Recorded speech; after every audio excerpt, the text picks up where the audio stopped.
Voilà, bonjour, bonsoir à tout le monde. Je suis aussi très content d'animer cet atelier. C'est le deuxième de la journée pour moi, puisque j'en ai animé il y a 4 heures, je crois, enfin, à 14 heures à Paris, à 11 heures à Paris. Donc, je suis moi aussi quelque part ailleurs dans le monde. Aurélie nous a fait une petite liste, en fait, d'où vous veniez. Moi, je viens de La Réunion. Donc, je pourrais vous montrer sur la carte tout à l'heure quand le PowerPoint sera partagé. Je suis donc pas très loin de Madagascar, à 700 km de Madagascar, sur une petite île française. Donc, La Réunion. Voilà, je vois que. Voilà, donc je vais vous montrer tout de suite. Voilà. Donc, je suis là où il y a le petit carré sur le tout petit point perdu au milieu de l'océan Indien. Donc, à La Réunion, chez nous, il est 20 heures ce soir. Donc, c'est le plein été encore, puisque nous sommes dans l'hémisphère sud. Voilà, donc si je dois me présenter en quelques lignes, je suis dans mon âme, je crois, plus profonde, enseignant de français langue étrangère et enseignant d'allemand langue étrangère, puisque j'ai enseigné ces deux langues pendant 25 ans à peu près. Et depuis une dizaine d'années maintenant, enfin depuis 10 ans, je suis à l'Université de La Réunion comme enseignant-chercheur, mais je reste quelque part, je crois, professeur de langue, professeur fondamentalement attaché à l'enseignement des langues étrangères. Tout ça notamment à travers des projets et de la conception de matériel pédagogique. Donc aujourd'hui, l'idée est de parler un petit peu de lecture, de stratégie de lecture, d'intention de lecture, etc., pour essayer de vous donner une petite idée en fait de comment est-ce qu'on peut aider les apprenants à développer des compétences plus fortes dans le domaine justement de comment écouter, comment lire, donc comment développer des compétences de compréhension et spécifiquement des compétences de compréhension à l'écrit. Donc je vais commencer en fait par revenir sur des activités telles qu'elles sont souvent proposées pour montrer un peu les limites de certaines activités telles qu'elles sont faites assez souvent et montrer que justement elles ne travaillent pas vraiment sur le développement d'une compétence de réception et d'une compétence de communication, mais que pour beaucoup, elles travaillent spécifiquement une activité langagière, l'activité de réception. Alors pour ça, j'ai pris des exemples qui sont des exemples publics, puisque ce sont des exemples des examens proposés pour le DELF, donc pour la certification d'un niveau de français. Je vais commencer par un exemple oral et puis ensuite je passerai vers l'écrit, puisque en fait l'objectif d'aujourd'hui c'est l'écrit, mais sur le principe, c'est-à-dire le principe d'utiliser, de tenir compte de l'intention de communication et de tenir compte de stratégie, le principe est le même. Donc en fait c'est pour ça que je vous montrerai deux exemples. Donc le premier exemple est un exemple à l'oral. C'est l'idée est d'écouter une annonce, un message tel qu'il peut être diffusé dans une gare française. Donc, je ne vous ferai pas écouter parce que ça ne marcherait pas, mais je vous ai mis à droite la transcription du message. Donc, le message dit, en gros, je vous le fais, je vous l'improvise. Mesdames et messieurs, le train 628 à destination d'Annecy va partir quai numéro 2. Attention à la fermeture des portes, attention au départ. Alors, vous avez avec ça des questions. C'est ce qu'on fait aussi souvent quand on entraîne les élèves. On leur propose des questions. La première question est, vous êtes à l'aéroport, à la gare ou sur l'autoroute? Alors là, moi je dis, en fait, il y a quelque chose d'absurde. Si on veut travailler sur la vie réelle et préparer les gens à écouter dans une situation de vie réelle, là, on est complètement dans l'absurde. On fait, on fait. Alors, je vois qu'il y a des gens qui ont des problèmes d'écho. J'espère que c'est simplement limité, que ce n'est pas vrai pour tout le monde. Donc, on est dans l'absurde en fait. Quand on écoute ce message dans la vie de tous les jours, on sait où on est. On ne peut écouter ce message que si on est dans une gare. Donc ici, on voit bien que on fait écouter pour deviner la situation. Dans la vie, c'est l'inverse. On part de la situation et à partir de la situation, on va se demander ce qu'il y a dans le message. Quel est le numéro du train? Alors le numéro du train, ça peut en effet dans la vie de tous les jours être intéressant pour savoir si en effet on parle bien de mon train. Mais il y a peut-être parmi vous des gens qui ont déjà pris le train. Moi, ça m'est arrivé assez souvent. Eh bien, je vous avoue que je ne connais pas le numéro du train que je vais prendre habituellement. C'est quelque chose qui ne m'intéresse pas vraiment. Je sais que je suis à Paris et que je veux prendre un train pour aller à Annecy, mais je n'ai pas le numéro du train parce que de toute façon, généralement, à une heure précise, il ne part généralement qu'un seul train vers une destination. La troisième question, quelle est la destination du train, Annecy, Chambéry ou Nancy? C'est vrai que c'est intéressant, pour le coup. C'est intéressant, mais on verra tout à l'heure dans quelle mesure c'est intéressant. Ce qui est intéressant, ce n'est pas simplement de comprendre que c'est un train pour Annecy, mais c'est pourquoi est-ce que je vais comprendre que c'est un train pour Annecy. En fait, est-ce que c'est un train qui m'intéresse, celui que je vais prendre, ou un train qui ne m'intéresse pas? Le train part de Paris, d'Annecy, ou on ne sait pas. Là aussi, dans la vie de tous les jours, c'est une question qu'on ne se posera jamais, puisque vous savez où vous êtes quand vous écoutez ce message. Si vous êtes à Paris, pas la peine de vous demander si vous êtes à Paris ou si vous êtes à Annecy. Vous le savez, vous y êtes. Et la dernière question, quand part-il maintenant à 2h ou à 6h28? Ben, c'est pareil, c'est le genre de question qu'on ne va pas se poser forcément dans la vie. Le message n'est pas, en fait, l'intention de compréhension n'est pas là. Donc on voit ici que très souvent, on va travailler l'art pour l'art. On va travailler la compréhension pour la compréhension, mais pas pour développer une compétence de communication, une compétence d'utilisation de la vie dans la réalité. Alors, puisqu'on va parler de lecture aujourd'hui, je vais vous proposer un deuxième exemple, un exemple justement sur l'écrit. Donc, cette fois-ci, l'exemple, c'est un mail. C'est un mail à lire, donc, qui vient d'une compagnie à qui on a commandé quelque chose. Donc, pour première, on va le lire ensemble, on va regarder. Donc, on voit que ça vient de Rêve de beauté, produit par correspondance.com. Ça concerne notre commande. Et l'explication est: bonjour, votre commande est partie ce jour en colissimo suivi. Vous pouvez la suivre sur www.colipost, etc. avec le numéro, etc. Je ne vous le lis pas. Nous vous rappelons que vous avez choisi le paiement après réception et que le montant de votre commande s'élève à 67,78 €. Nous vous remercions de votre confiance, espérons votre prochaine visite cordialement, etc. Et il y a un PS. Si votre paquet arrive abîmé, nous vous invitons à le refuser. Première question. Donc, première question. Il s'agit d'un message publicitaire, d'une lettre amicale ou d'un message informatif.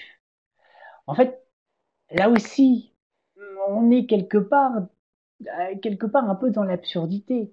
Quand vous ouvrez votre mail, je pense que aucune personne d'entre vous dans la réalité ne s'attend à trouver une lettre. C'est absolument impossible. On s'attend tous à trouver un message, un mail, d'accord. Ensuite, il faut se dire que ici, vous avez commandé quelque chose puisque vous recevez ce message. Donc en fait, si vous commandez ce message, vous voyez ce message arriver de la compagnie qui vous a commandé, et vous savez déjà, donc que ça va être un message probablement informatif qui va vous donner des informations. Et la deuxième question, alors là, vous avez payé vos produits, vrai ou faux? Mais dans la vie, si le produit coûtait 67,78 €, c'est pas le mail qui va vous indiquer si vous avez payé ou pas. C'est vous qui savez si vous avez payé ou pas. Surtout 67,78 €, vous vous en rappellerez probablement. C'est pas une somme anodine. Maintenant, si on lit le message, ce qu'on veut lire dans le message, c'est voir ce qu'il m'apporte et surtout voir si l'information qui est donnée est en accord ou n'est pas en accord avec ce que j'ai fait. C'est-à-dire que si j'ai payé, là, je vois, nous vous rappelons que vous avez choisi le paiement après réception. ben, si j'ai payé déjà les 60 euros, les 67,78 €, je vais devoir réagir et me dire, mais non, non, non, stop, stop, stop, j'ai pas choisi le paiement après réception, j'ai déjà payé. Donc on voit que ici, ce n'est pas en lisant le mail qu'on va savoir si on a payé dans la vie. Dans la vie, on sait déjà si on a payé et on va vérifier si ce que me dit le mail est en accord avec ce que j'ai fait. Donc vous voyez, là encore, on est dans une situation, on va lire pour lire, on va lire pour comprendre, mais sans se demander en fait comment est-ce qu'on lit dans la vie de tous les jours. Comment est-ce qu'on va aborder dans la vie de tous les jours ce genre de message. Alors, bah justement, essayons de revenir sur l'idée de tâche. Qu'est-ce que c'est qu'une intention? Qu'est-ce que c'est qu'une stratégie? Et quel est le lien entre tout ça? Alors, si on part du principe qu'une tâche, c'est quelque chose que on va pouvoir un jour être amené à faire dans la vie réelle, le but donc est de préparer les élèves à cette vie réelle, à agir, à réagir comme ça serait dans la vie réelle. Alors, qu'est-ce que c'est qu'une tâche? Une tâche, on va passer par la fin parce que je trouve que c'est mieux de partir par la fin. Une tâche, c'est quelque chose que l'on fait pour un résultat ou pour obtenir un produit. Par exemple, pour écrire un mail ou bien pour prendre une décision. Donc, à la fin, on l'a fait pour quelque chose et à la fin, il y aura justement un résultat, une décision, par exemple, ou un produit, un mail, un dessin, etc. Ça peut être plein de choses, évidemment. Et donc, il y a la phase juste avant, la phase qui est la phase de la réalisation de la tâche. Et puisqu'on est dans une tâche à dimension langagière, puisque évidemment on travaille avec la langue, on va réaliser des activités langagières. Dans le cas qui nous intéresse, l'activité langagière qui est au centre, c'est l'activité de lecture ou de compréhension de façon plus générale. Et pour réaliser cela, je vais utiliser les compétences que j'ai, mais je vais utiliser aussi des stratégies. Des stratégies, c'est-à-dire des façons de faire. Comment je vais faire pour comprendre? Comment je vais faire pour écrire? Comment je vais faire pour écouter? Comment je vais faire pour lire? Etc. Et donc ça, c'est là-dessus qu'on va travailler aujourd'hui. Si on replace l'ensemble dans toutes les possibilités qu'il y a, les stratégies, ça va pouvoir être des stratégies qui font appel à ce que j'ai déjà emmagasiné dans mon cerveau, en quelque sorte, des ressources internes.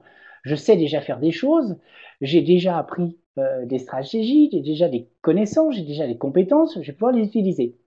Mais les stratégies, elles peuvent être des stratégies qui ont recours à des ressources externes.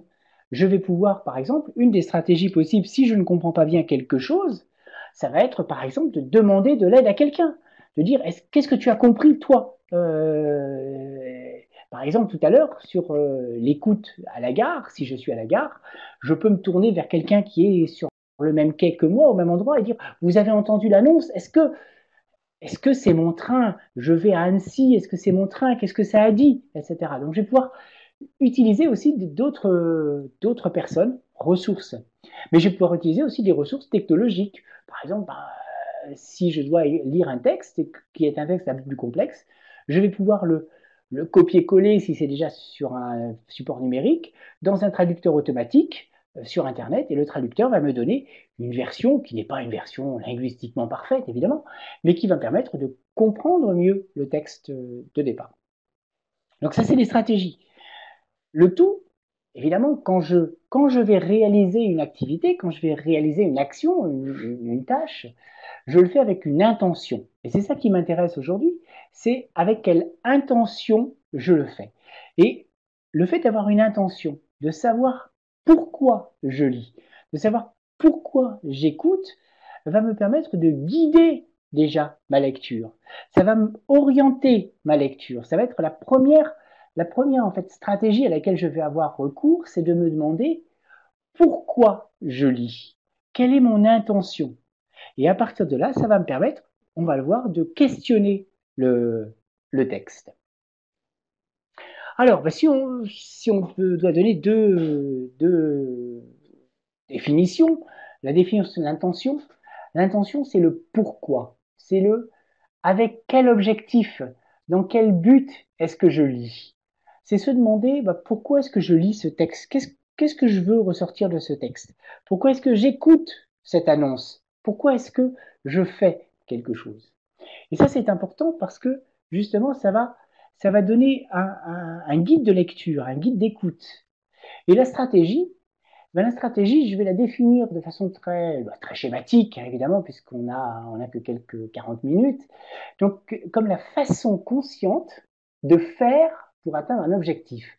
Autrement dit, c'est se demander comment est-ce que je peux faire pour mieux comprendre et de savoir comment je peux faire pour mieux comprendre. Et de me dire, tiens, ben je sais que je pourrais faire ça. Je sais que je pourrais revenir sur le texte. Je sais que je pourrais regarder les images. Je sais que, etc. Et ça, c'est important que les élèves, me semble-t-il, développent des stratégies, qu'ils connaissent ces stratégies et que ben, régulièrement, ils se disent, ben voilà, je veux comprendre mieux, qu'est-ce que je peux faire? Alors la stratégie, elle sert aussi quand, quand j'ai besoin d'une remédiation, quand je n'arrive pas à comprendre tout à fait. J'arrive pas à comprendre, ben, je vais me dire, tiens, je vais faire une pause, je vais prendre du recul et je vais me dire, qu'est-ce que j'ai appris? Comment est-ce que je pourrais faire pour mieux comprendre? Alors, ce qui me semble intéressant dans les stratégies, c'est que quand on fait un cours normal, et si on pose des questions comme tout à l'heure sur les textes audio ou écrits, vous allez avoir les élèves qui vont comprendre. Ben, les élèves qui vont comprendre, s'ils comprennent, je dirais pour eux, l'activité n'a pas apporté grand-chose, puisque ça n'a été qu'un entraînement supplémentaire, mais finalement, ils ont déjà utilisé leur propre stratégie, ils ont déjà utilisé des techniques, et tout se passe bien. L'important pour l'enseignant, je pense, c'est les élèves qui ne comprennent pas, l'élève qui n'est pas capable de répondre aux questions que vous posez. Et dans ces cas-là, à cet élève-là, on peut lui donner la réponse, on peut demander à un autre élève la réponse, mais ce qu'il va avoir appris à comprendre. Et le plus important me semble justement de leur dire, bah, tiens, essaye de faire ça. Proposons-lui des stratégies, aidons-le à intégrer ces stratégies pour ensuite pouvoir mieux comprendre. Alors, je vais revenir sur les deux exemples que j'ai proposés tout à l'heure pour vous montrer bah, comment est-ce qu'on pourrait faire autrement, en tenant compte justement de ce que je viens de dire sur l'intention et sur les stratégies. Ça va nous permettre justement de voir les premières stratégies très concrètes. Alors, l'annonce à la gare. L'annonce à la gare. Alors, vous êtes à la gare, déjà, je pense qu'il faut bien préciser aux élèves où est-ce qu'on est pour entendre, enfin, où est-ce qu'on peut entendre ce genre de texte. Ne pas jouer aux devinettes, en quelque sorte. Tiens, écoute le texte et dis-moi où c'est. C'est quelque chose qu'on ne fait quasiment jamais dans la vie. Par contre, se dire, ben voilà, on est à la gare et on entend une annonce. Et donc, de se faire réfléchir sur pourquoi est-ce qu'on va écouter cette annonce? Pourquoi est-ce qu'on va prêter attention à ce message qui passe? Alors, je ne sais pas si vous avez souvent pris l'avion ou le train, c'est un peu pareil à l'aéroport, hein. Moi, personnellement, je l'ai assez souvent fait. Donc, c'est cette annonce, si je l'écoute, en gros, c'est pour savoir bah, de quel quai va partir mon train, ou de quelle porte va décoller mon avion, et pour savoir éventuellement s'il a du retard. Parce qu'en gros, ce que je sais, c'est que ce genre d'annonce indique le lieu de départ, ou que ce genre d'annonce indique s'il y a un retard. Donc, je sais déjà le contenu. Je sais déjà pourquoi est-ce qu'on diffuse cette annonce et donc pourquoi est-ce qu'on va écouter cette annonce.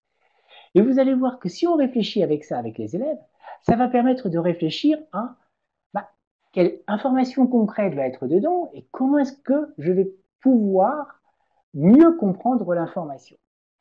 Donc, une fois que je sais pourquoi je l'écoute, c'est se demander comment est-ce qu'on écoute. Alors, dans la vie, dans ce genre de choses, on n'écoute pas pour tout comprendre. Et même quelquefois, on écoute simplement pour savoir s'il faut écouter. C'est la première chose.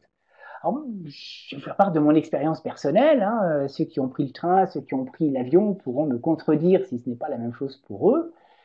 La première chose que l'on va faire, c'est d'essayer de comprendre, de repérer si on parle du train qu'on veut prendre ou on parle d'un autre. C'est la première chose, c'est savoir, est-ce que ça me concerne? Est-ce que c'est mon train dont on parle? Donc la première chose, c'est de se dire, ben voilà, je sais que je veux prendre un train pour aller à Annecy, ou bien pour aller ailleurs. Et on va donc écouter. Donc si je sais que je veux prendre un train pour Annecy, qu'est-ce qu'il faut que je comprenne? Il faut que je comprenne si dans l'annonce, on va parler de Annecy. Si on parle d'Annecy, il y a toutes les chances qu'on parle de mon train. Si on ne parle pas d'Annecy et qu'on parle de Marseille, ça ne me concerne pas, probablement.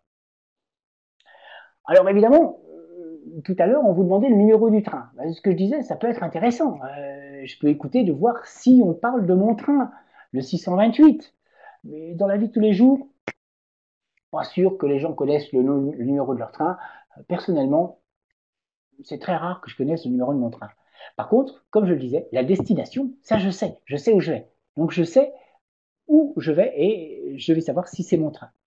Donc la première question que je vais me poser, en fait, c'est est-ce que cette annonce me concerne?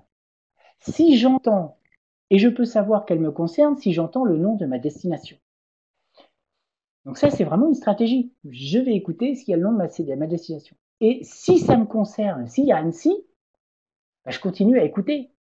Et s'il n'y a pas Annecy, bah, j'arrête d'écouter. Pas la peine d'écouter. Qui va s'intéresser vraiment aux autres trains? Personne dans la vie de tous les jours, ou très rarement. Donc, si c'est non, si c'est pas ma destination, j'arrête. Première chose. Si c'est ma destination, bah, il faut que je continue à me demander quelle information est-ce qu'il pourrait y avoir.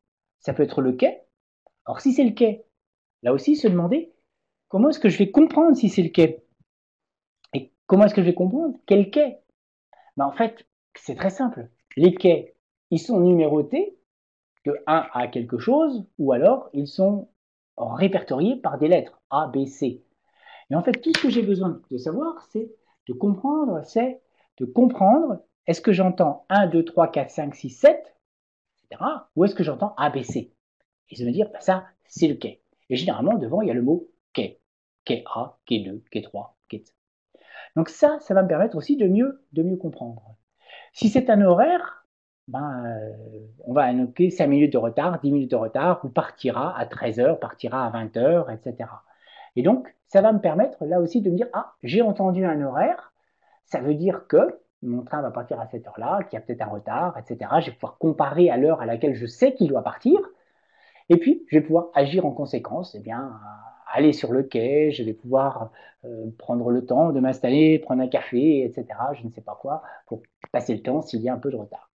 Donc vous voyez que l'intention est importante et que l'intention va aussi va me permettre de choisir des stratégies, va m'aider à comprendre. Alors pareil pour le mail tout à l'heure. Quand je vais lire ce mail, qu'est-ce qui va se passer dans ma tête? Vous pouvez ne pas être d'accord, mais en fait, je vous dis ce qui se passerait dans ma tête. Si j'ai commandé quelque chose et que je reçois un mail de la compagnie qui m'a commandé quelque chose, la première chose que je vais faire, c'est je vais me rappeler, consciemment ou inconsciemment, je vais me rappeler que j'ai passé une commande. Je vais me rappeler quand j'ai passé la commande. Je vais me rappeler si j'ai payé, si j'ai pas payé. Et puis, je vais avoir des attentes. Euh, ce que je veux en lisant ce mail, en ouvrant ce mail, c'est de me dire, je vais dire, ah, il doit y avoir des informations sur ma commande. Qu'est-ce qu'il y a comme information sur ma commande? Et là, selon l'habitude que j'ai ou l'habitude que je n'ai pas, plus j'ai l'habitude de ce genre de message, plus je vais savoir ce qu'il y a à l'intérieur. Je vais savoir par exemple qu'il y a un code pour le suivi. Donc si je vois une grande suite de lettres et de chiffres, je vais savoir que c'est le code. Donc en fait, qu'est-ce que j'ai fait? Comment est-ce que je vais lire? La première chose que je vais faire, c'est resituer le mail. Je vais resituer dans ma vie, dans la situation de communication. Et je vais faire des hypothèses, de quoi parle le mail, et je vais vérifier ensuite si les informations qui sont dans le mail sont des informations qui correspondent à ce que je sais, à la réalité. Par exemple, sur le choix du paiement, si j'ai déjà payé, si j'ai pas payé. Et je vais simplement vérifier, en fait, par rapport à ce que je sais.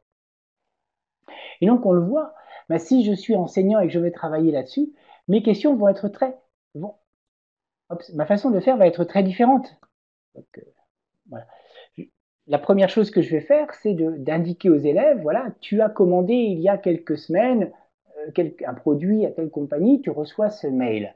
À ton avis, qu'est-ce que tu attends comme information dans ce mail? Donc, des informations sur la commande, peut-être sur le suivi. Comment est-ce que je vais repérer, à quoi est-ce que je vais repérer ces informations, etc., etc. Alors, bah, je vais vous donner aussi, puisque l'idée aussi, c'est ça, c'est de vous présenter quelques exemples tels qu'ils sont donnés dans Défi, puisque quand on m'a demandé si je voulais travailler sur Défi, moi, ce qui m'a attiré dans le projet Défi, c'était l'idée de travailler sur les stratégies. Et donc, bah, moi, je suis personnellement très orienté sur les stratégies en me disant que plus les élèves vont apprendre à développer des stratégies, plus ils auront de stratégies à leur actif, plus ce sera facile pour eux de comprendre, plus ce sera facile de développer une compétence de compréhension. Donc, dans Défi, il y a eu un accent qui a été mis sur la lecture. Aujourd'hui, j'ai évidemment bien entendu mettre l'accent sur la lecture. Il y a d'autres éléments dans Défi, mais je vais mettre cet accent sur la lecture. Et sur une lecture liée à l'idée de culture, de différentes cultures. Donc, pas simplement les cultures telles que, comment, telles on pourrait les attendre quelquefois en se disant il y a un pays, une culture, c'est pas du tout ça. Dans chaque pays, il y a plusieurs cultures, il n'y a pas une culture française, il n'y a pas une culture canadienne, il n'y a pas une culture sénégalaise, il y a plusieurs cultures, des cultures liées aux groupes sociaux, etc. Donc quand on va travailler, la lecture va être l'occasion de découvrir des cultures différentes, de découvrir des faits de société différents.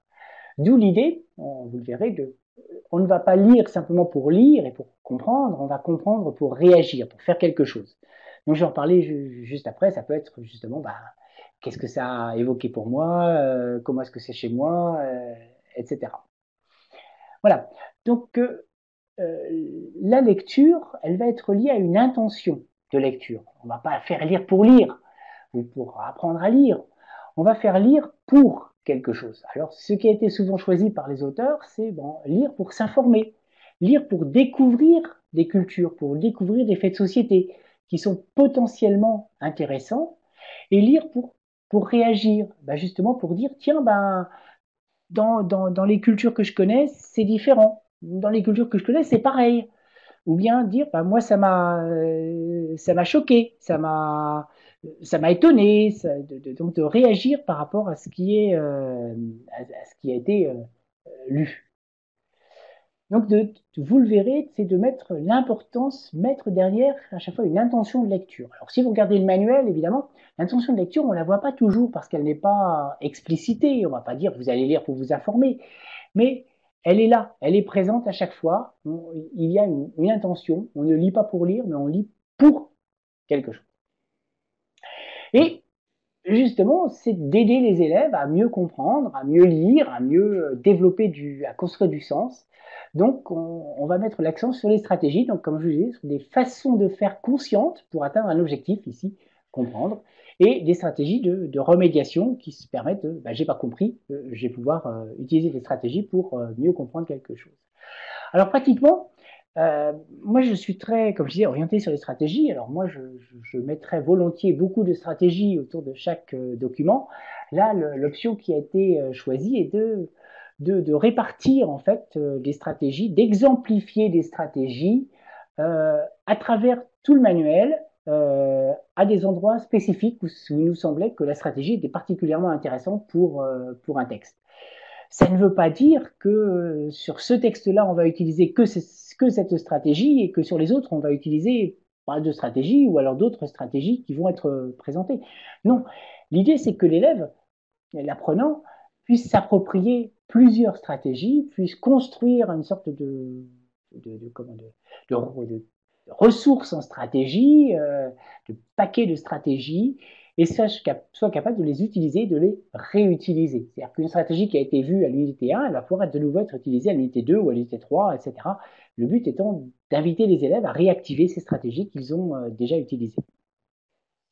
Et puis on s'est dit, bah, puisque le but c'est de construire un répertoire de stratégies, c'est un petit peu comme, bah, par exemple, la grammaire ou le lexique.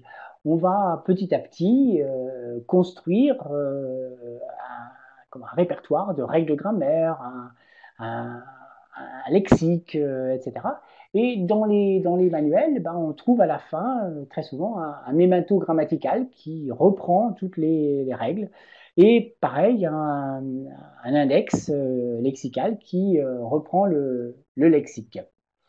Donc, là, on va se demander, on a proposé un memento des stratégies, donc on va retrouver toutes les stratégies qui ont été utilisées, qui ont été exemplifiées à différents endroits, et avec un renvoi vers la page où ça a été utilisé.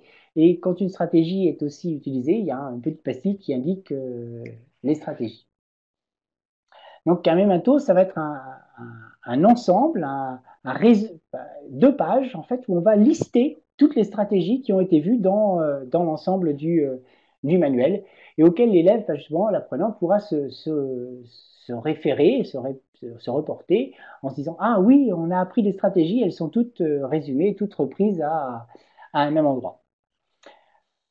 Alors concrètement, je vais vous donner deux exemples avec deux unités, puis je vous présenterai un petit peu rapidement le memento avec les stratégies qui ont été proposées par les auteurs. Donc ça c'est l'unité 2 qui présente un document sur la Zinec Parade à Bruxelles. Donc c'est un document tel qu'il pourrait exister dans un magazine en fait qui présenterait cet événement culturel. Donc vous avez une photo, un grand titre, et à droite des petites photos avec des informations. Donc la Zinec Parade, c'est quoi? Un grand défi multiculturel. Qui participe? 24 groupes d'habitants de Bruxelles. Où c'est dans le centre-ville, quand c'est en mai et combien ça coûte? C'est gratuit. Donc comme je vous le disais, l'intention, on ne va pas forcément l'avoir, mais vous allez voir qu'elle est là. Et que c'est important aussi de travailler avec les élèves sur cette intention. Sur cette intention. Donc, euh, la première chose qu'on va proposer, c'est une stratégie qui est basée sur l'image. L'image, c'est quelque chose qu'on peut comprendre dès le niveau 1. Pas besoin de grand-chose, on va pouvoir regarder l'image et puis regarder qu'est-ce que ça m'inspire. Si je regarde cette image, ça va déjà me permettre de dire ah, de quoi est-ce que ça pourrait parler, où est-ce que ça pourrait être. Alors là, il y aura peut-être un effet de surprise quand on va regarder le, le, le, le titre, parce que c'est à Bruxelles. Moi, je dois vous avouer que la première fois quand je l'ai vu, je me suis dit, tiens, Carnaval, Rio de Janeiro, etc. Et non, non, non, c'est Bruxelles, donc il y aura peut-être un effet de surprise, peut-être une réaction. Tout à l'heure, je parlais de réagir. Et ensuite, donc, on va proposer d'autres stratégies. La première stratégie, donc, c'est regarder les photos et puis se dire, voilà. Deuxième stratégie, c'est se dire, maintenant, en regardant le texte, mais qu'est-ce qu'on veut savoir quand on va lire un texte comme ça? Alors ici, on vous a mis la liste des questions. Mais ce qui me semblerait intéressant, c'est de travailler avec les élèves. Quelles sont les questions auxquelles on attend des réponses? C'est-à-dire, quand on va vers un texte, on peut aller vers un texte en se posant des questions, en posant des questions au texte, en interrogeant le texte. Et c'est de se dire, ben, quand je vais lire ce genre de choses, cet article dans un magazine, pourquoi est-ce que je vais le lire? Peut-être pour me dire, tiens, ça a attiré mon attention, je veux avoir des informations, je veux peut-être y aller. Et dans ces cas-là, qu'est-ce qui m'intéresse? C'est de savoir quand est-ce que c'est, euh, qui est-ce qui organise, qui est-ce qui participe à cet événement, c'est où exactement, euh, et puis ça coûte combien. Donc ici, c'est de se dire, voilà, c'est en mai, est-ce que je peux y aller, est-ce que je peux pas y aller, c'est gratuit pour le coup, etc. Donc vous voyez ce que je veux dire, c'est que ici, ce qui pourrait être intéressant, c'est de s'interroger sur quand je le lis, pourquoi et quelle information est-ce que donc je cherche. Et donc de chercher où est-ce qu'elle peut être l'information et comment trouver l'information. Alors ici, trouver l'information, ça peut être justement de regarder les titres qui sont en gras, de voir un petit peu ensuite s'il y a des mots que l'on connaît. Le mot mais, par exemple, ressemble au même mot en anglais et dans beaucoup de langues romanes. Centre-ville, il y a peut-être aussi centre qu'on va pouvoir comprendre, etc. Donc il y a plein de choses sur lesquelles on va pouvoir travailler sur les stratégies. Le deuxième exemple que je vous propose, c'est de se dire, là c'est un texte, je veux dire, sur l'évolution du couple et les chefs d'État. C'est à l'unité 3. Donc vous avez une photo de Nicolas Sarkozy, une photo de François Hollande, et à chaque fois vous avez un petit récit, un petit texte qui relate leurs relations amoureuses. Donc la première stratégie, c'est là aussi de regarder la photo, mais évidemment, la photo, pour nous, Français, peut-être même pour les Européens, peut-être qu'elle va dire quelque chose, qu'elle va être comprise, mais c'est pas sûr. Et là, donc, la stratégie, quand je prends quelqu'un qui ne va pas être en Europe, qui ne connaît pas beaucoup la France, qui ne va pas forcément reconnaître Nicolas Sarkozy et François Hollande, et encore moins les femmes qui sont autour.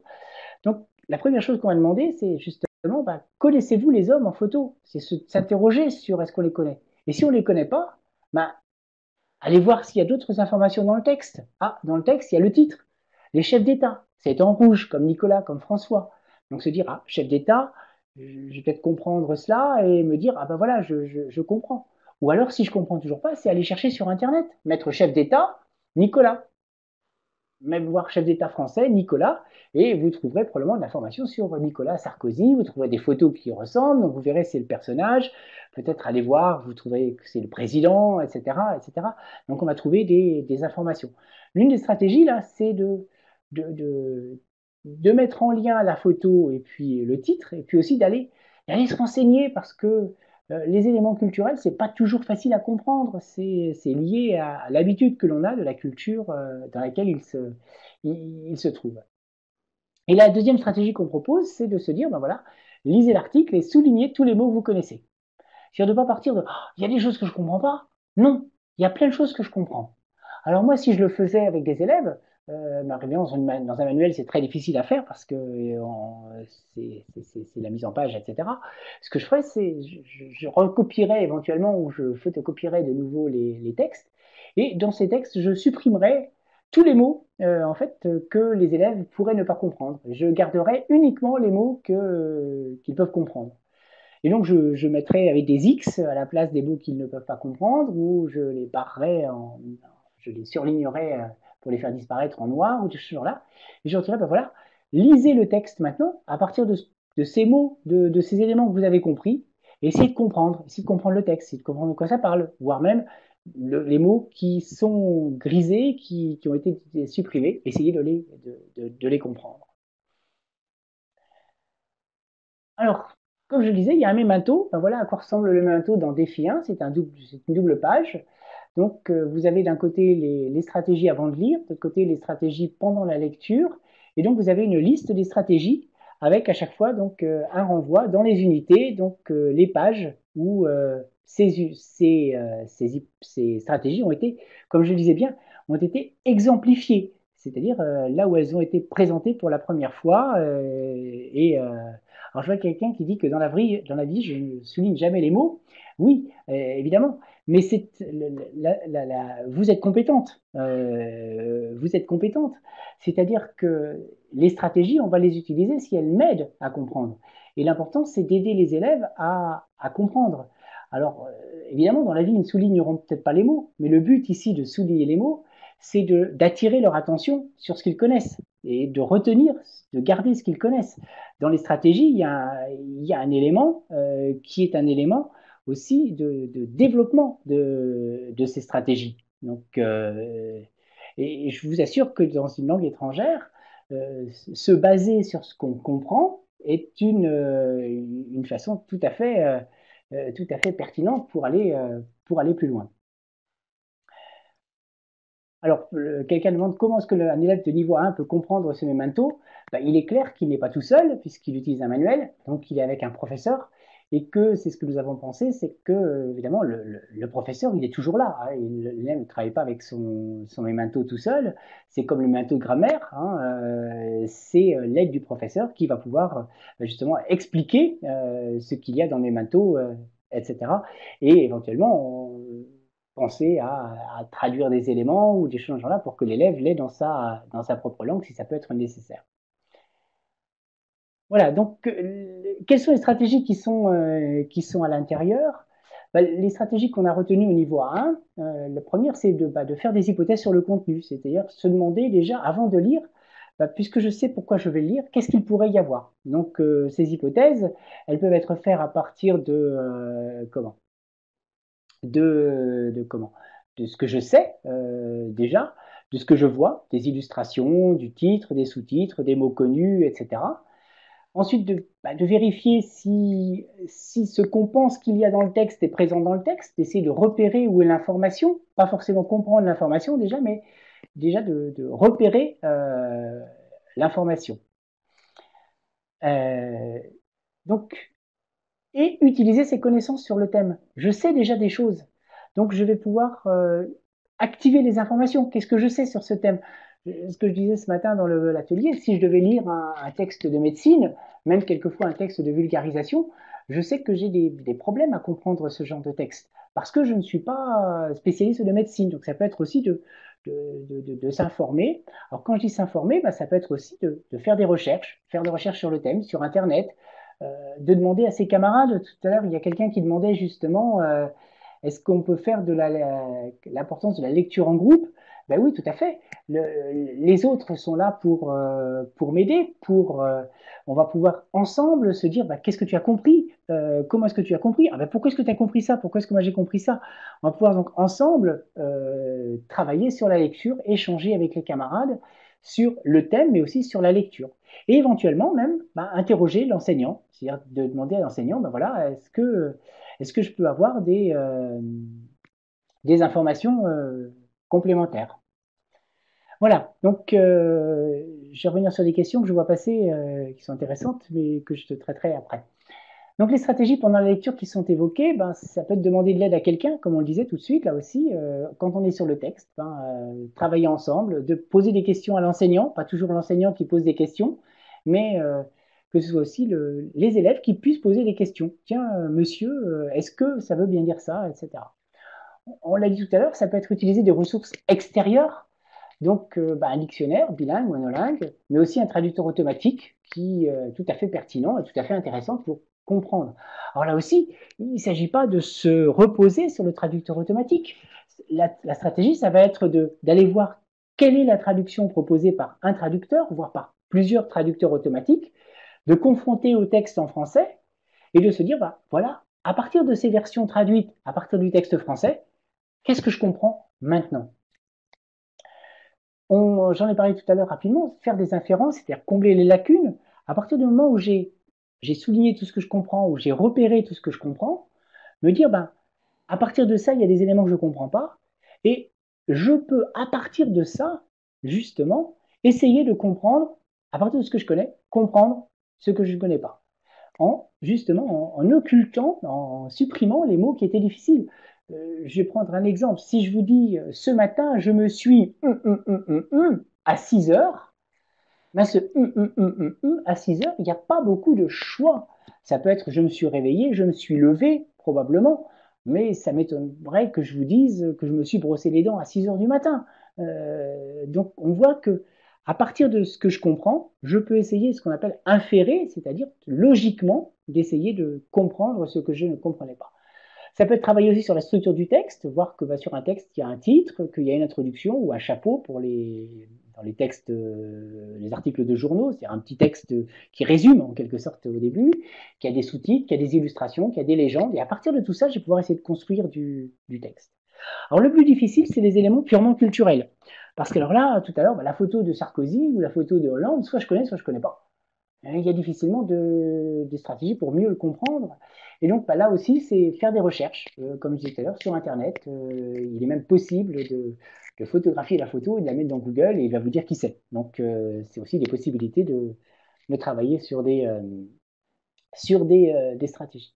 Voilà, donc pour résumer, le but, c'est de mieux comprendre en lisant avec une intention, c'est-à-dire de savoir pourquoi je lis, et de savoir comment cette intention va guider ma lecture et en utilisant des stratégies.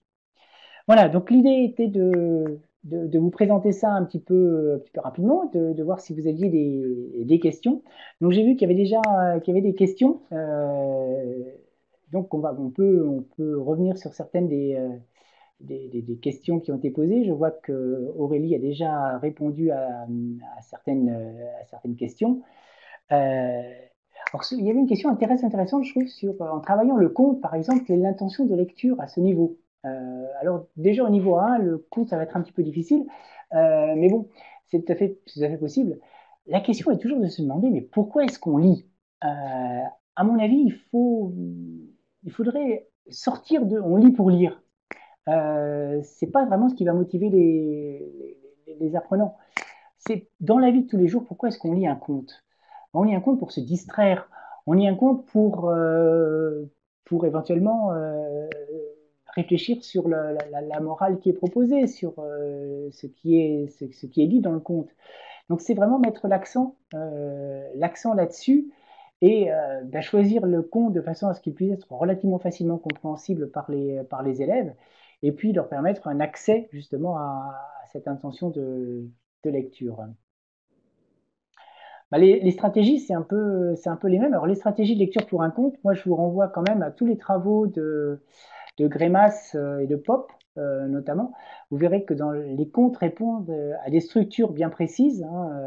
Il y a des structures bien précises. Donc, si vous allez voir chez Grémas ou Pop, vous allez pouvoir trouver des informations justement et de travailler sur la structure du conte et de voir justement que les contes ont quasiment tous la même structure et que ça va aider justement à mieux comprendre. Qu'est-ce qu'il y avait comme question? J'ai déjà répondu.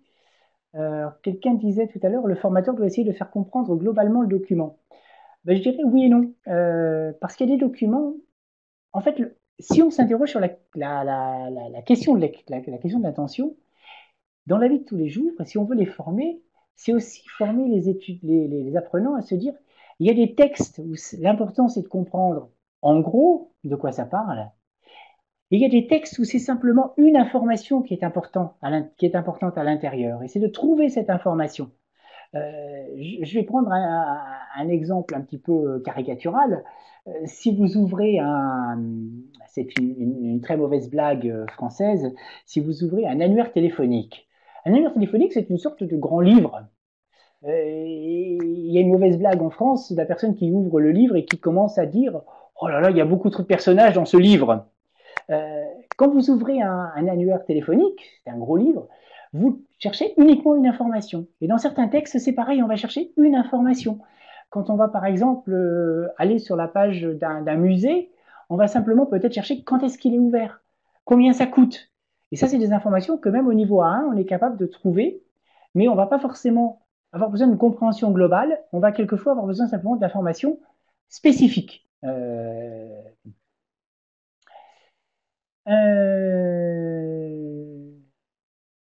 Alors oui, bah, la différence, comment, les inférences, elles sont pas toujours faciles.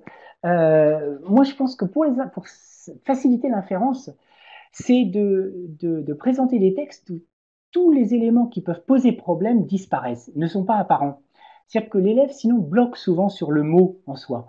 Si on le remplace par une case noire, par des X, ça peut, vous verrez que généralement, ça marche un peu mieux. Et alors, ce qui me semble intéressant, c'est de travailler l'inférence aussi dans sa propre langue, c'est-à-dire dans la langue des apprenants. Proposez-leur un texte dans lequel vous supprimez beaucoup de mots dans leur propre langue et de leur demander, bah, à partir de ça, quels sont les mots qui sont derrière? C'est travailler sur l'inférence en tant qu'inférence elle-même.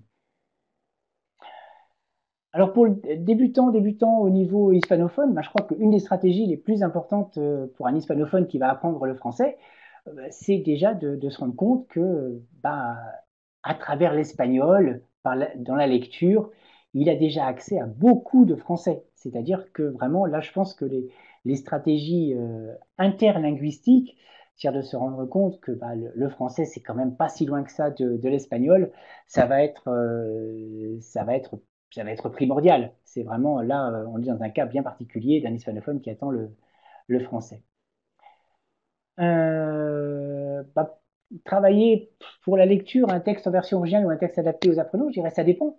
Ça dépend. Il y a des textes en version originale qui marchent très très bien. Il y a des textes où ça va être intéressant de les adapter pour justement que l'effort cognitif ne soit pas trop important. Là, je dirais, c'est une question de une réponse un petit peu de Normand pour savoir est-ce qu'on doit utiliser un texte original ou un texte adapté. Je dirais de temps en temps, il faut peut-être l'adapter, mais si on peut travailler des textes originaux, c'est très bien. Alors, quelqu'un demande, est-ce que, en ce qui concerne les élèves dyslexiques, est-ce que vous avez des suggestions? Ben non, non, je n'ai aucune suggestion. C'est pas du tout mon domaine. Là, on dépasse l'apprentissage des langues, donc je n'ai malheureusement pas de, euh, de suggestions. Voilà, je crois que c'était quelqu'un demandait, je crois, qu'est-ce qu'on peut faire pour aider les élèves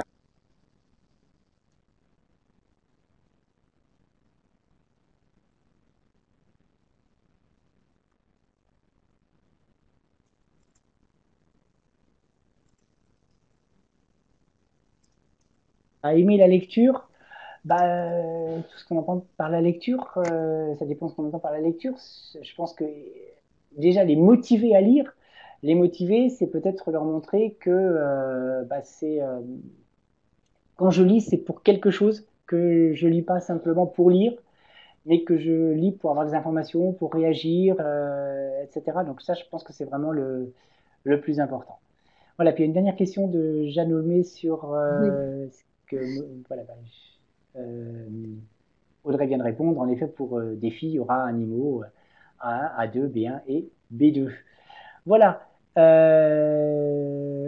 alors là, il y a quelqu'un qui demande pour des exemples pour la stratégie d'expression écrite individuelle. Bah oui, ce serait possible, mais alors ce serait un autre webinaire. Voilà.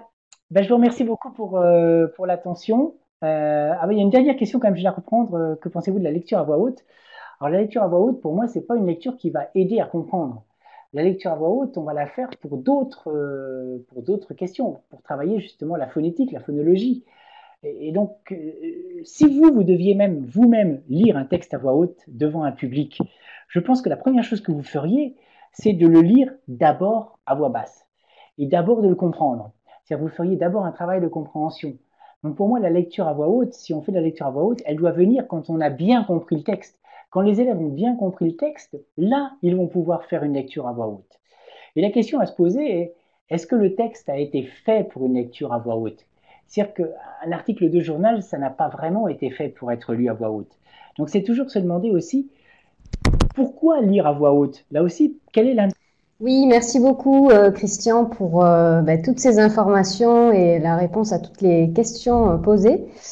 Oui, voilà, donc moi je voulais reprendre en synthèse un petit peu, vous expliquer comment va être structurée cette nouvelle méthode défi.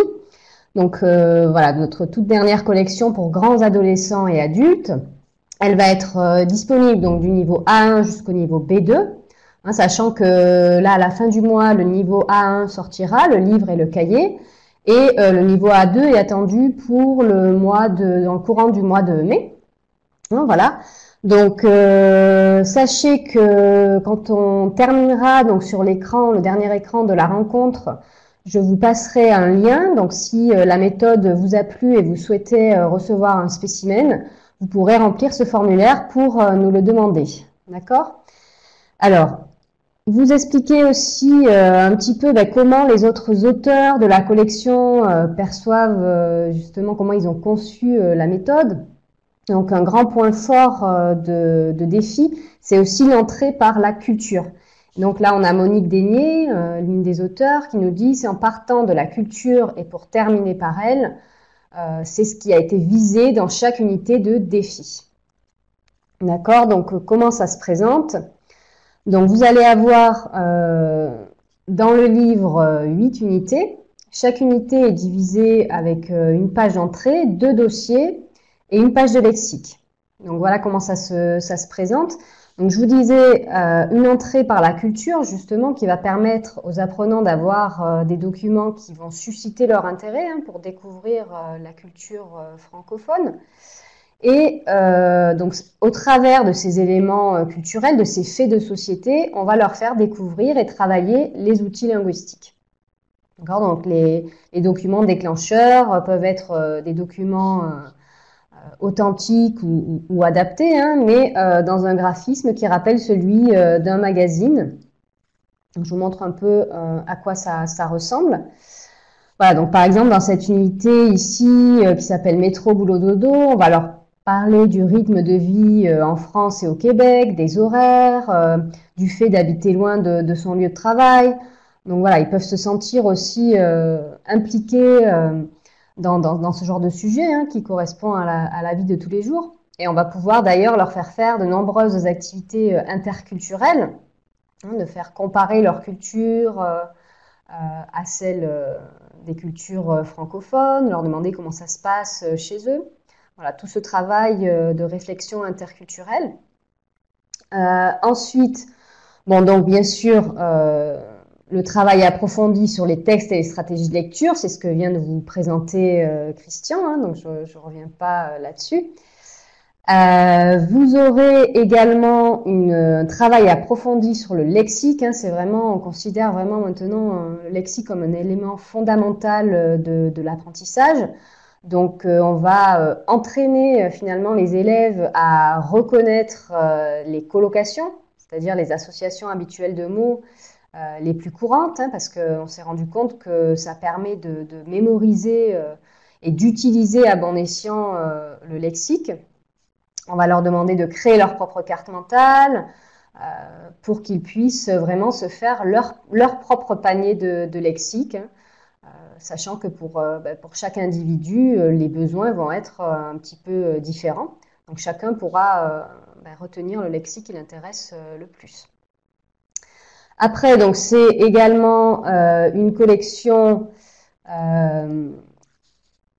actionnelle, hein, on est vraiment dans l'approche actionnelle puisque vous allez avoir donc 3 défis par unité, 3 micro-tâches. Donc à la fin du dossier 1, vous avez le défi 1, à la fin du dossier 2, le défi 2 et le défi 3 se trouvera sur l'espace virtuel, donc un défi numérique. D'accord ? On a donc également une offre numérique très complète hein, pour cette nouvelle méthode. Donc sur l'espace virtuel, vous allez retrouver des vidéos authentiques avec des fiches d'exploitation, des fiches pédagogiques prêtes à l'emploi. Vous allez avoir des exercices autocorrectifs hein, pour pratiquer la grammaire et le lexique, des auto-évaluations autocorrectives également, des capsules de phonétique donc vidéo hein, pour apprendre à bien prononcer le français. Les défis numériques, donc on en a parlé, et le livre et le cahier vont être 100% interactifs et optimisés pour les dispositifs mobiles. Hein, donc par exemple, quand les élèves ont des tablettes, c'est vraiment pratique d'avoir ce genre d'outils. Voilà, je pense donc je vous ai expliqué ça donc le plus rapidement possible. J'espère que c'est clair. Je vais passer sur le dernier écran. Voilà, et donc là, comme je vous disais tout à l'heure, vous avez ici donc en rouge, donc sur la gauche, en bas de l'écran, le lien qui vous amène vers le formulaire à remplir si vous souhaitez recevoir un spécimen de défi 1 ou défi 2, sachant que ce formulaire sera ouvert jusqu'à demain soir. Hein, donc c'est vraiment réservé à vous qui avez suivi cette rencontre virtuelle aujourd'hui. Donc, merci à tous hein, de nous avoir suivis. Merci beaucoup pour votre participation. Merci encore à Christian. Et on se retrouve très bientôt pour la prochaine rencontre virtuelle. Je vous rappelle d'ailleurs que vous la retrouverez en vidéo sur notre espace virtuel dans quelques jours. Hein, on vous préviendra. Vous aurez le diaporama et la vidéo pour la revoir et la conseiller à vos collègues. Voilà, merci à tous. À bientôt. Au revoir.